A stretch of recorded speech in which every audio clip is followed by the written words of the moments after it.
Once upon a time, there lived a very beautiful woman whose name was Doyin. She got married to a very handsome and wealthy man named Sheyi, whose late father was a billionaire. Sheyi inherited all of his father's wealth. He was everything that a woman would ask for: kind, generous, and deeply in love with his wife, Doyin, who only saw him as a money-making machine. Doyin never loved Sheyi. She married him for his wealth, and although he knew it deep down in his heart, he chose to ignore the truth. There was something about Doyin that made him fall madly in love with her, and Doyin, knowing this, capitalized on his love for her to get whatever that she wanted. She spent his money extravagantly, traveled as she pleased, and barely paid attention to her husband. Sheyi showered her with expensive gifts, luxurious vacations, and endless affection, hoping that one day his love would be enough to make her fall in love with him. But Doyin's heart was elsewhere. She was seeing someone else, a man named Tade, who was once a driver to her husband's late father. Doyin fell in love with Tade. He was her kind of man, spontaneous, unpredictable, and wild. His only setback was that he was poor, unlike Sheyi, who had so much money to spare. To Doyin, Tade's poverty was a small price to pay for the thrill that he brought into her life. He made her feel alive in a way that Sheyi never could. Their affair was reckless, passionate, and full of deceit. Doyin would make up excuses to travel, claiming that she needed space or time to clear her head, but in reality, she was spending days wrapped in Tade's arms. She would use Sheyi's money to fund their escapades, buying Tade gifts, dressing him in the finest clothes, and giving him a taste of the luxury that she enjoyed. Sheyi, blinded by love, refused to see the truth that was right in front of him. His friends and family tried to warn him, whispering about Doyin's infidelity, but he dismissed their concerns, believing that if he just loved her enough and gave her whatever she wanted, she would eventually come around. But fate had other plans in store for them. One evening, this was on the day of their anniversary, Sheyi returned home early from his trip. He planned on surprising Doyin with a romantic dinner for their anniversary, but when he got home, she was nowhere to be found. Curious, he checked her wardrobe and noticed that some of her clothes were no longer hanging in the wardrobe. He called her phone repeatedly, but Doyin did not answer. Sheyi, for all these months, suspected that Doyin was cheating on him with Tade. He had always suspected, but tried not to dwell on it, seeing how much he loved her. Tade once worked for Sheyi's father as his driver. He served their family for years, but was laid off following Sheyi's father's death. However, Sheyi had no idea that the woman he married was having an affair with his father's driver Tade. He immediately rushed off to Tade's house to confirm his convictions. He pulled up by the entrance of Tade's house, his heart beating as he sat in the car, waiting, hoping that his convictions were false. He sat in the car for some minutes, staring at the lights in the window. A voice in his head tried to convince him to leave, but Sheyi needed to know the truth. Just as he sat there, he caught sight of his wife Doyin in Tade's arms. His heart shattered as he pondered on what to do. His eyes met with that of his wife Doyin, who stood there shocked to see that her husband was parked outside Tade's home. Filled with so much anger, she switched on his car and began to drive home. The whole scenario replayed in his mind as he cried profusely, questioning what he had ever done to deserve such a betrayal from the woman that he loved. He sped home as tears poured down his eyes. Sheyi then swerved aggressively and was hit by a very huge truck whose brakes malfunctioned. The crash was so devastating as the truck slammed into Sheyi's car with a force that sent it spinning off the road and into a ditch. Sheyi's world went black in that instant. He went into a deep coma and woke up a few days later to find himself in the hospital. Shocked and confused, Sheyi wondered where he was. He looked around and caught sight of a very beautiful woman who was lying on the next bed in the ward. Sheyi could not place where he had seen her face before. He lay there confused when his wife Doyin rushed into the ward, feigning excitement. She had no idea how he would react, knowing that Sheyi was now aware of her affair. She approached his bed and noticed the way that he looked at her. Sheyi had a blank look in his eyes. He stared at her like a stranger, and Doyin was so confused as she had never seen him this way in her life. With a frown on his face, she asked Doyin a question that she never saw coming. "Who are you?" he asked Doyin, who froze in shock to hear such a question from him. "It's me, Doyin, your wife," she said to Sheyi, who shook his head slowly, his expression unreadable. "I don't know you. I don't remember you," he said bluntly. The words hit Doyin like a slap as she stumbled backwards, her mind racing. How could he not remember me? How could he not remember our life together? She reached out to touch his hand, but she recalled, his eyes narrowing in suspicion. "Don't come near me," he said sharply, as Doyin stood there shocked, the gravity of the situation dawning on her as she realized that Sheyi had now lost his memory. The accident had stolen more than just Sheyi's health.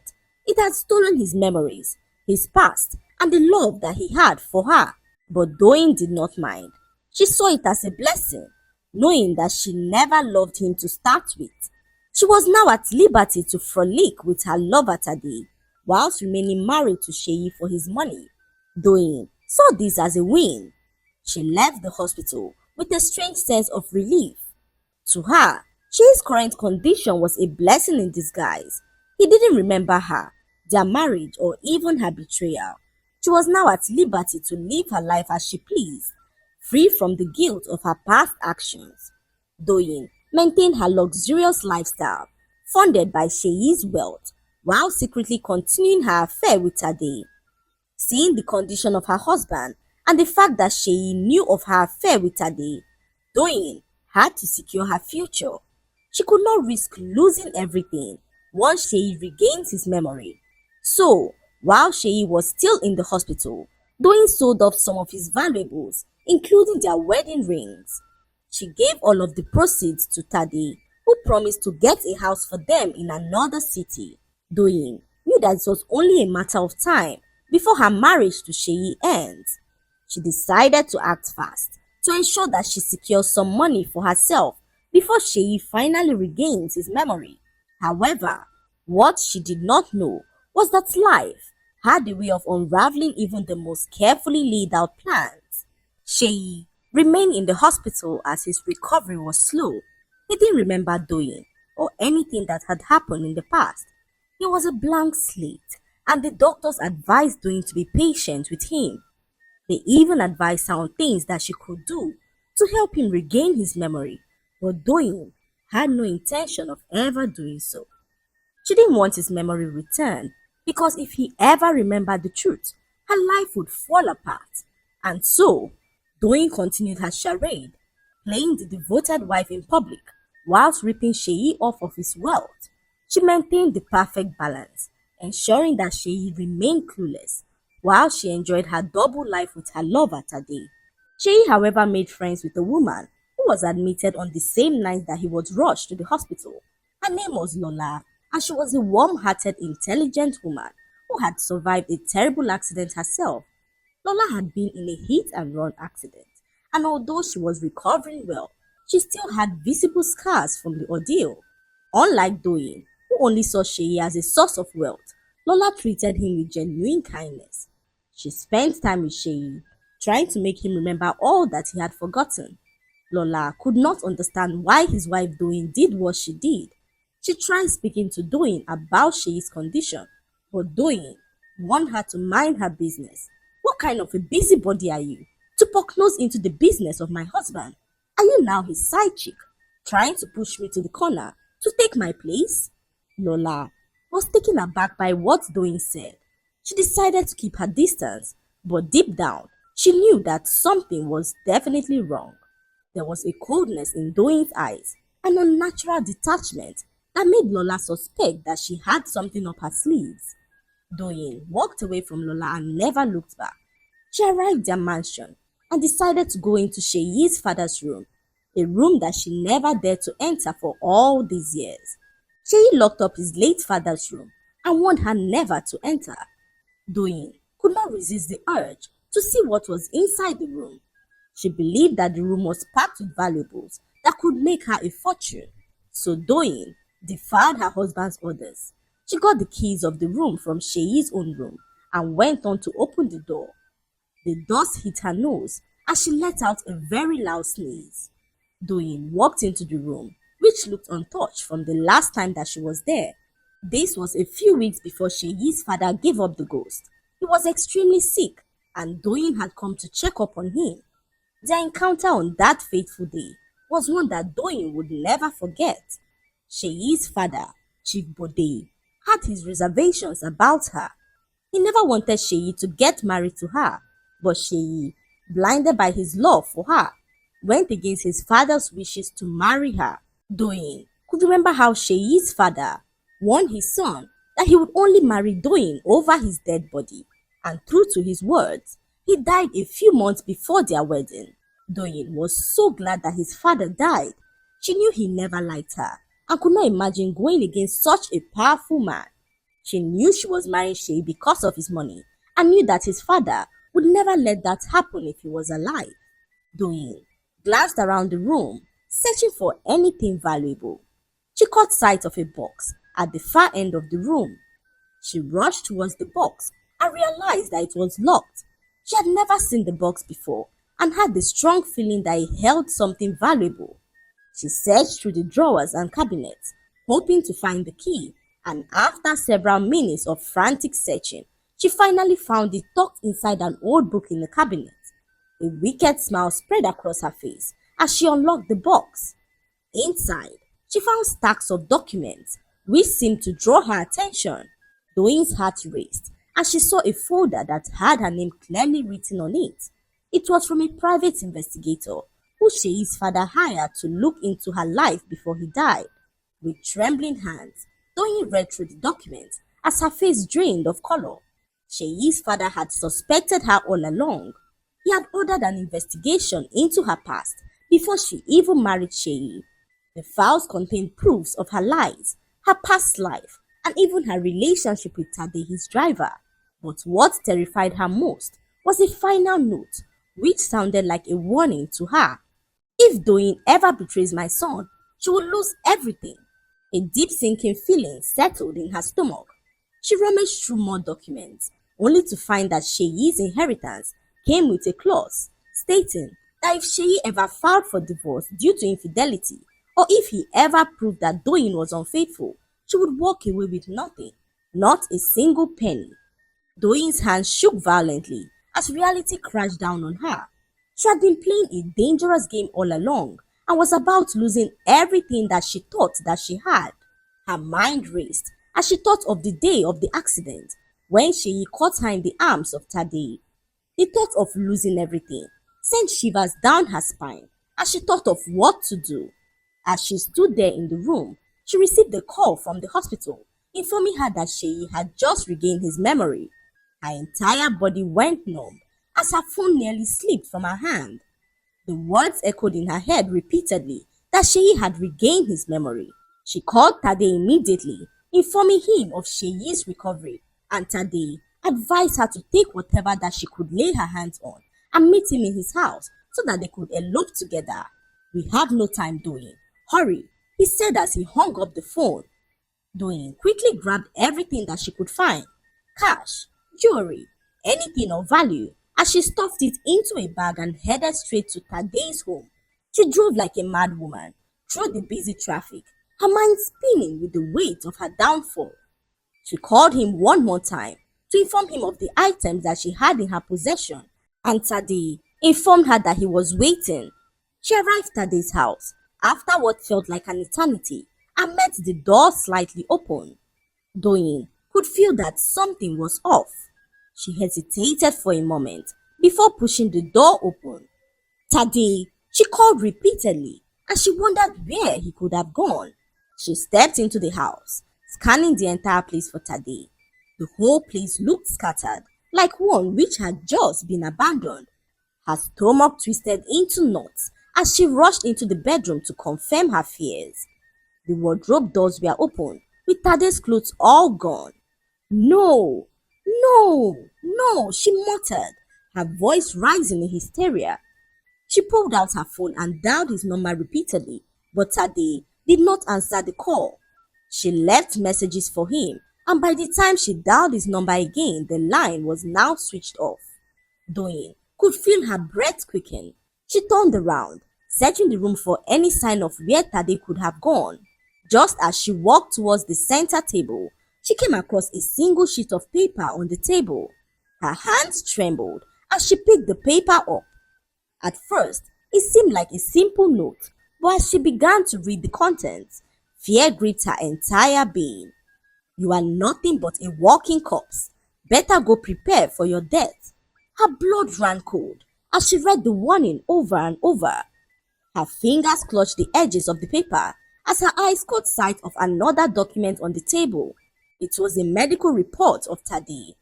Doyin could feel her stomach lurch as she read the words printed on the report, which revealed that Tade was HIV positive. Doyin stumbled backwards as tears began to pour from her eyes. Her mind reeled as she tried to process what this meant for her. So many questions ran through her mind as she wondered how long he had known about his sickness. Had he given it to her? Doyin let out a loud scream, her hands shaking as the horrifying realization sank in. She had slept with Tade over and over, and most of it was without protection. Tade had ruined her life and decided to leave her at the worst time possible. All the wealth that she had chased for years, all the deception she had built her life upon, was all for nothing. A wave of shock coursed through her as she wondered what she was going to do. Tade had gone with all the money, their plans for a future dashed, as Doyin was left to face the consequences of her actions. For the first time in her life, Doyin realized that she had lost everything. She couldn't let Sheyi get to her at this time, not after all the things that she had done. After all, she still had some money and valuables in the car, so Doyin decided to run away alone to start her life afresh in another city. She got into her car and was about driving off when a group of masked men surrounded her car and took her away. Doyin struggled with them, but the men sprayed something on her face that made her to fall asleep. She woke up a few hours later to find herself tied up in an uncompleted building. Tade had hired some boys to pick her up, seeing that she had some valuables in her possession. His greed made him decide that Doyin was no longer useful to him, except for the money and valuables that she had in her possession. He had no intention of running away with her. All he was interested in was ensuring that he took every last thing that she had left. Doyin's head pounded as she blinked rapidly. The scent of damp cement filled the air, and the faint flickering of a single bulb barely illuminated the space. Her hands and legs were tightly bound with ropes, and fear crept up her spine. Doyin struggled against the ropes, her heart racing as she heard voices approaching. Tade walked in, dressed in a dark hoodie, his expression void of any form of remorse. Behind him were two of his accomplices, who were also dressed in black hoodies. "So, you thought you could run off without sharing, huh?" Tade said as he crouched in front of her. Doyin's throat was dry as she shook her head frantically. "Tade, please, we were supposed to do this together. Why are you doing this?" Tade let out a short laughter, his eyes gleaming with malice. "Oh, Doyin, you are so naive. You really thought I was going to stay with you? Or did you think I was in love with you?" He chuckled. "No, my dear. I was in need for the same thing that you were, for the money, and now I have no use for you." Tears filled Doyin's eyes as she realized the depth of his betrayal. She had destroyed her marriage, ruined her life, and now the one person she thought she could rely on had now turned on her. Tade reached for the bag she had brought, rummaging through the valuables and pulling out wads of cash, jewelries, and documents. "This will do," he said with satisfaction before turning to his men. "Make sure she doesn't leave this place alive. he said as Doyin gasped in horror. Tade, please, you can take everything. Just let me go, she pleaded, her voice cracking. But Tade had already turned his back on her. As the two men tried to approach her, they were surrounded by the police, who ordered them to freeze. Drop your weapons and put your hands in the air, the police said as chaos erupted. Tade and his men attempted to flee, but it was already too late.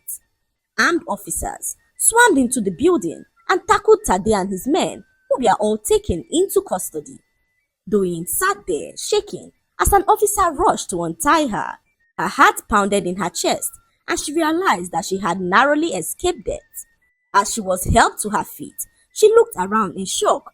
How did they find me? She whispered, and a familiar voice answered from behind. Tola stepped into view, her arms crossed but expression firm. I did, she said, her eyes locked onto Doyin's. I followed you from Sheyi's house. I knew something wasn't right. And now, the police know everything. Doyin's face paled as she realized the full extent of her downfall. She had lost her husband, she had lost her lover, and now she was going to lose her freedom. The officers dragged Tade and his men to their feet, placing them in handcuffs. One of the officers then turned to Doyin. You're coming with us too, Mrs. Sheyi. We have a lot of questions for you. Doyin's knees buckled. She had spent years manipulating, deceiving and scheming her way to wealth, and now it had all crumbled in a matter of hours. As she was led out of the building, her mind flashed back to everything she had done. All the betrayals, the lies and the greed. This wasn't how it was supposed to end, she thought to herself as she began to weep. Sheyi regained his memory and was heartbroken to see all the terrible things that Doyin had done to him. He filed for divorce as he let Doyin face the consequences of her actions. Months passed and the case against Doyin and Tade gained widespread attention. The media followed every detail, exposing the betrayal, fraud and attempted murder. Doyin sat in her cold prison cell, staring at the grey walls which had now become her reality. The silk sheets, luxurious vacations, and expensive jewelry were all gone. She had lost everything, her freedom, her wealth, and any chance of a life that she once coveted. Tade was also behind bars, but unlike Doyin, he had already accepted his fate. Meanwhile, Sheyi slowly rebuilt his life. The pain of betrayal still lingered, but as the days went by, things became easier. He ran a HIV test, which came out negative, and Sheyi was so delighted to be free. Lola, the kind-hearted woman who had helped him in the hospital, remained a constant support to him.